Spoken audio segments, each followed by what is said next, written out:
Hi friends, वाइश recipes channel की स्वागतम।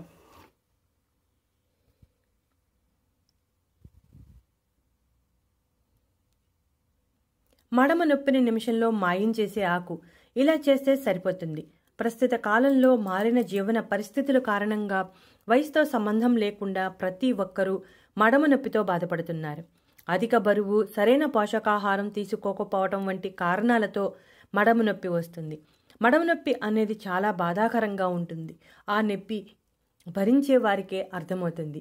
ప్రతిరోజు మన జీవితంలో ప్రతి కదలిక మడమలోని కీలు సహాయంతో జరుగుతుంది.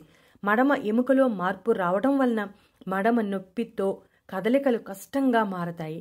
ఉదయాన్నే మంచంపై నుంచి కాలు కింద పెట్టగానే అడుగు తీసి అడుగు వేయలేనంత విపరీతమైన నొప్పి ఉంటుంది.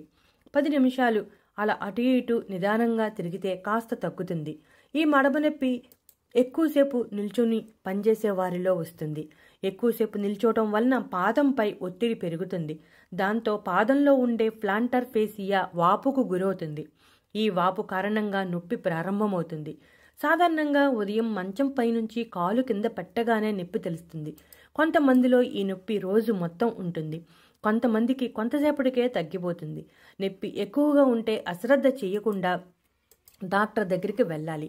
నొప్పి తక్కువగా ఉన్నప్పుడు ఇంటి చిట్కాల ద్వారా తగ్గించుకోవచ్చు. మడమ నొప్పి ఎక్కువగా ఉన్నప్పుడు ఆ నొప్పిని తట్టుకోలేక ఆ భారం అంతా మరొక కాలిపై వేస్తూ ఉంటారు. ఆ భారం మోకాలిపై పడి మోకాల నొప్పులు మరియు నడు నొప్పి వచ్చే అవకాశం ఉంది. కాబట్టి అశ్రద్ధ అస్సలు చేయకూడదు. మడమ నొప్పి ప్రారంభంలో ఉన్నప్పుడు ఇంటి చిట్కాల ద్వారా తగ్గించుకోవచ్చు.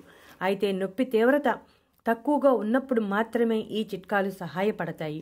అదే మడమ నొప్పి ఎక్కువగా ఉంటే మాత్రం డాక్టర్ని సంప్రదించడం మంచిది. ఇప్పుడు ఆ చిట్కా గురించి వివరంగా తెలుసుకుందాం. ఈ చిట్కా కోసం గోరింటాకు మరియు ఆముదం ఉపయోగిస్తున్నాం. గోరింటాకు మొక్క పల్లెటూర్లలో అయితే దాదాపుగా ప్రతి ఇంటిలోనూ ఉంటుంది. గోరింటాకు ఆకులను కోసి శుభ్రంగా కడిగి నీడలో ఆరబెట్టాలి. ఈ గోరింటాకు ఆకులను ఆముదంలో వేసి బాగా మరిగించాలి. గోరింటాకు బాగా వేగే వరకు మరిగించాలి. ఈ నూనెను వడగట్టి మడమ నొప్పి ఉన్న ప్రదేశంలో రాసి మసాజ్ చేసి ఆ తర్వాత వేగిన గోరింటాకును మడమ నొప్పి ఉన్న చోట పట్టులా వేసి వస్త్రంతో గట్టిగా కట్టుకట్టాలి. ఈ విధంగా 2-3 రోజుల పాటు చేస్తే మడమ నొప్పి తగ్గిపోతుంది. దీనితో పాటుగా కొన్ని జాగ్రత్తలు పాటించాలి. బరువు పెరగకుండా చూసుకోవాలి. బరువు ఎక్కువగా ఉంటే తగ్గే ప్రయత్నం చేయాలి. మెత్తని కుషన్ చెప్పులను వాడాలి. కటికి నేల మీద చెప్పులు లేకుండా నడవకూడదు. గట్టిగా ఉన్న చెప్పులను వాడితే ప్లాంటర్ కండరం గాయపడుతుందని గుర్తుంచుకోవాలి. మడమ కండరం పైన ఒత్తిడి తగ్గించేందుకు గరుకు నేల మీద నడవకుండా ఉండటం చాలా అవసరం. ఎక్కువ దూరం నడిచే పనులు చేయకూడదు.